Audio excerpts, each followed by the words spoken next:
ሰበር ዜና ኢራን መካከለኛው ምስራቅን አመሰችው።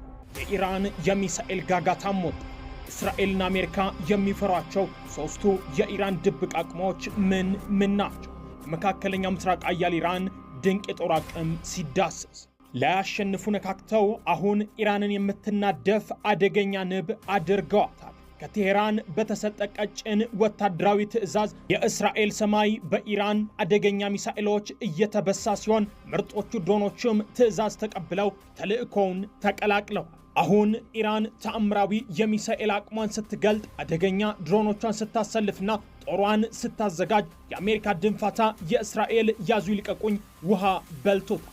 ይባሱኑ ምን ነው ባልጀመርኩት እያሉ ነው። በአሁኑ አጸፋ ከአሜሪካና እስራኤል ጋር የተቧደኑት የተባበሩት አረብ ኤምሬት፣ ጆርዳን፣ ባህሬን፣ ኳታርና ኩዌትም የኢራንን ክንድ ቀምሰዋል። በመካከለኛው ምስራቅም በረራዎች እየተቋረጡ ሲሆን ሐማስና ሂዝቦላህ ብሎም ሁቲ ወደ ጨዋታው ገብተዋል።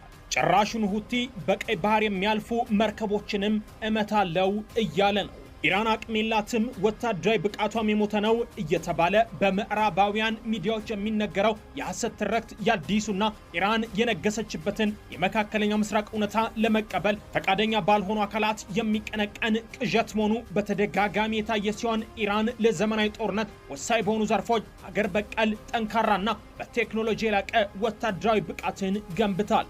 ከፋታ ሚሳኤል የሃይፐርሶኒክ ፍጥነት አንስቶ እስከ ሞሃጀር ድሮኖች ንቁ እይታና የካራር ታንክ የብረት ጋሻ ድረስ ኢራን ከማንኛውም አይነት ጥቃት ራሷን ለመከላከል ጦሯን አጠንክራለች። አሁን አጸፋ እየመለሰች ያለችውም በእነዚህ ድንቅ ጉልበቶቿ ነው። ምዕራባውያንን የማትፈራው ብሎም የምትደፍራቸው ስላጠናቻቸው ለስልቶቻቸው ስለተዘጋጀችና እነሱን ማክሸፍ የሚችል የመልሶ ማጥቃት ኃይል ስለገነባች ነው። ይህ የኢራን ወታደራዊ የበላይነት ዘመን ነው። ይህ እውነታ የፋርስ አንበሳ የጣፈንታው ጠባቂ ሆኖ በኩራት መቆሙንም የሚያረጋግጥ በ21ኛው ክፍለ ዘመን የዓለም ወታደራዊ የኃይል ሚዛን